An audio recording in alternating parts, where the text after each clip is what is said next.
السلام علیکم گائز، امید ہے کہ آپ سب ٹھیک ہوں گے۔ آج کے اس ولاگ میں بات کرنے والا ہوں کامیڈی اور بیہودگی کے بارے میں۔ یہ دونوں چیزیں کافی سالوں تک پاکستان میں ایک ساتھ چلتی رہیں۔ جیسے یوں کہہ لیں کہ جی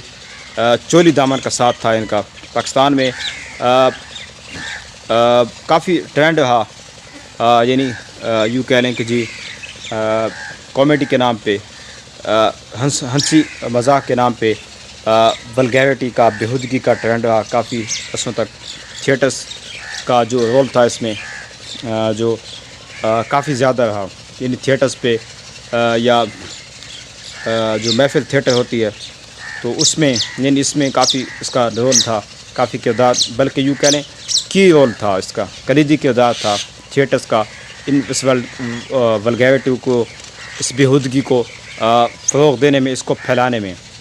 اس کی کافی ساری اور بھی وجوہات ہیں، اس کے بارے میں ہم بات کریں گے۔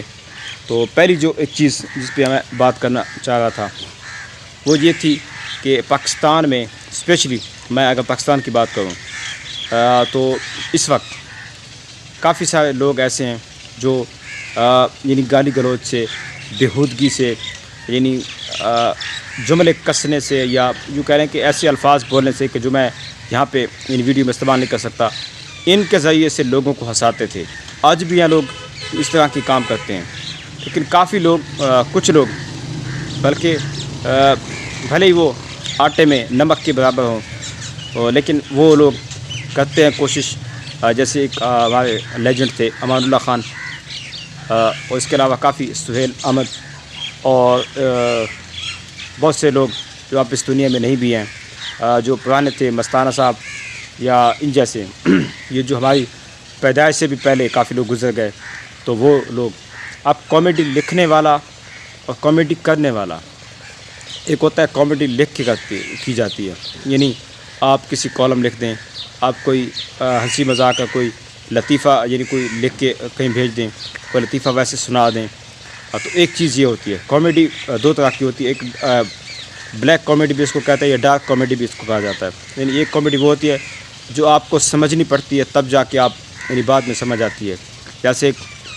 گدھے کے بارے میں ایک مشہور ہے کہ کسی نے ایک لطیفہ سنایا جنگل میں، تو باقی سب جانور ہنسے لیکن گدھا نہیں ہنسا۔ دوسرے دن گدھا ہنس رہا تھا تو کسی نے پوچھا، تو اس نے بتایا کہ مجھے کل والے لطیفے کی آج سمجھ آئی ہے، اس لیے آج مجھے ہنسی آئی ہے۔ ڈارک کامیڈی اس طرح کی ہوتی ہے، یعنی اس کو سمجھنے کے لیے آپ کا جو سینس آف ہیومر ہے یہ کافی تیز ہونا چاہیے۔ کچھ کامیڈی ایسی ہوتی ہے، کچھ ایسی ہوتی ہے جو آپ یعنی کسی کو ہنسانے کے لیے کرتے ہیں، کچھ کامیڈی آپ کسی کا مذاق اڑانے کے لیے کرتے ہیں، کچھ کامیڈی اس طرح کی ہوتی ہے کہ آپ، یعنی آپ کو یوں کہہ لیں کچھ لوگوں کو لطیفہ یا کچھ کو ہنسی، کوئی ایسا چیز آئی ہوئی ہوتی ہے، یعنی ایک طرح سے آئی ہوئی ہوتی ہے، جیسے کسی کو حاجت آئی ہوئی ہوتی ہے تو اس کو لازمی کرنی پڑتی ہے۔ کچھ کو ہنسی مذاق یا کوئی لطیفہ آیا ہوا ہوتا ہے تو انہیں لازمی سنانا ہوتا ہے۔ کچھ لوگ ایسے بھی ہوتے ہیں۔ ویسے آج کل کافی اس یعنی کچھ بچت ہو گئی ہے، یعنی پھر بھی سوشل میڈیا کا کافی اس میں رول ہے، اس ولگیرٹی کو، اس کو پھیلانے میں بھی سوشل میڈیا کے کردار ہے، اس کو روکنے میں بھی سوشل میڈیا کا کافی رول ہے اس میں، ان چیزوں میں۔ یہ چیزیں چلتی رہتی ہیں ساتھ ساتھ، لیکن ہمیں ان چیزوں کی طرف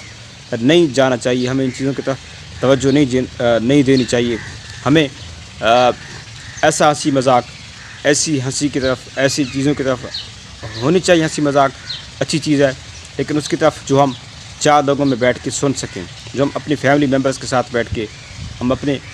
بچوں کے ساتھ بیٹھ کے، بھائیوں کے ساتھ بیٹھ کے ہم اس چیز کو انجوائے کر سکیں۔ ہنسی مذاق اس طرح کا ہونا چاہیے، ایسا نہیں کہ جو آپ یعنی بندہ کانوں کو ہاتھ لگائے، اتنی ولگیرٹی ہو، اتنی بیہودگی ہو، اس چیز کا کوئی فائدہ نہیں ہے۔